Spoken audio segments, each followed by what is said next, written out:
New research led by the University of Massachusetts Amherst into the life and times of a New England salt marsh fundamentally changes our understanding of how salt marshes acquire the sediment that keeps them viable. This research, published recently in the Journal of Geophysical Research, Earth Surface, has wide-ranging implications for managing New England's coastline as it struggles to keep up with development, sea level rise and other environmental impacts. Salt marshes are critically important because they buffer against erosion and flooding, sequester carbon, provide habitat to juvenile species and migratory birds, and filter pollutants and excess nutrients, but a marsh can only survive when its surface sits high enough above sea level to drain it low. For decades, the standard model of how a salt marsh developed went like this. As a river wound its way to the sea, it picked up sediment as it flowed through hill and field. Once the river arrived at the coast, it slowed down and dropped its sediment load, which salt marshes have incorporated and grown upon over the years to form the salt marsh platforms at river and stream mouths throughout New England. The only problem with this model is that it might not be the way that New England salt marshes actually work. We've been looking in the wrong direction, says John Woodruff, professor of geosciences at UMass Amherst and one of the paper's co-authors. These sediments are mostly coming from the ocean, not rivers. If we're going to manage and protect salt marshes efficiently and effectively, we need to know where their sediment comes from, says Hannah Baronese, the paper's lead author and a postdoctoral researcher at the Gulf of Maine Research. But a great deal of previous work has focused on large, complex marsh systems, which has made it difficult to pinpoint where exactly sediment comes from. Baronese and her colleagues focused their research on the North-South River Estuary, a typical New England salt marsh system near Marshfield, Ma. They combined long, medium and short-term experiments, which ranged from taking sediment cores that record a 200-year history of the marsh, to placing instruments in the channel and on the surface of the marsh to track sediment transport and deposition in real time. It was dirty work. We had to navigate these salt marshes on foot and figure out how to get our equipment in and out while wading through waist-deep mud in all seasons, says Baronese. Then there were the mosquitoes and other bugs to deal with. And don't even get Baronese started on the crabs that fell into some of the sediment traps.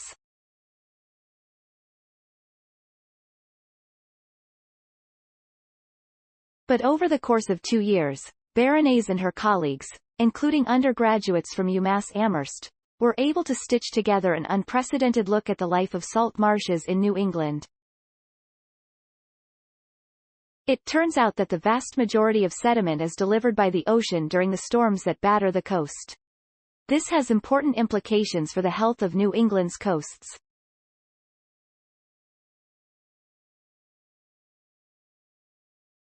Salt marshes are expensive to protect and we have limited resources to figure out this problem, says Baronese.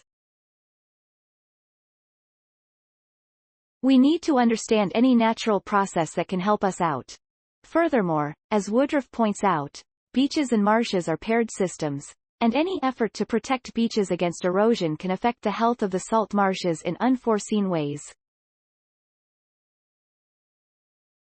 Unfortunately, there is very little work to date that does so, and so we don't really know what unforeseen consequences, coastal armoring, including the creation of seawalls, jetties, etc.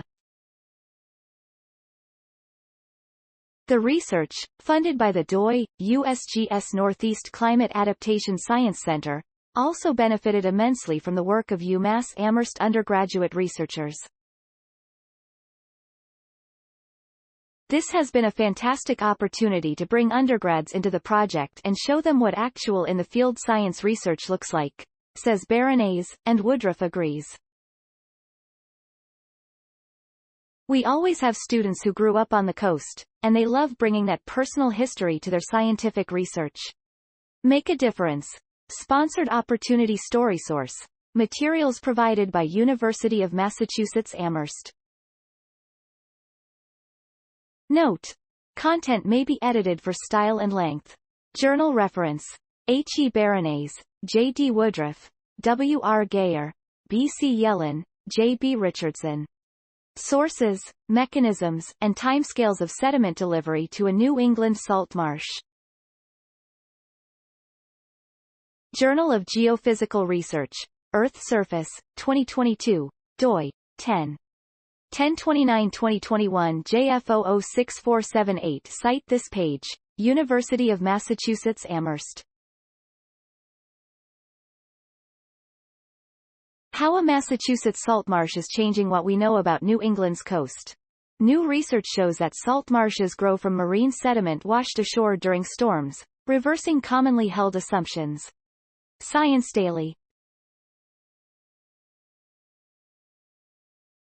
How a Massachusetts salt marsh is changing what we know about New England's coast.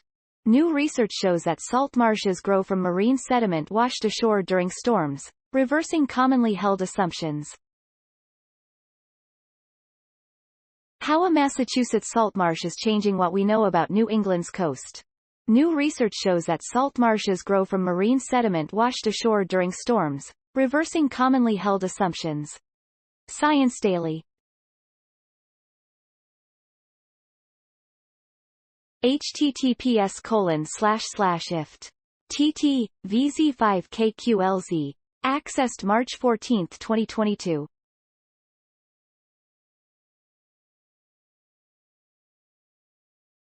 Please support my channel to grow by pressing subscribe button and the bell icon. We will notify you technological news. Thank you.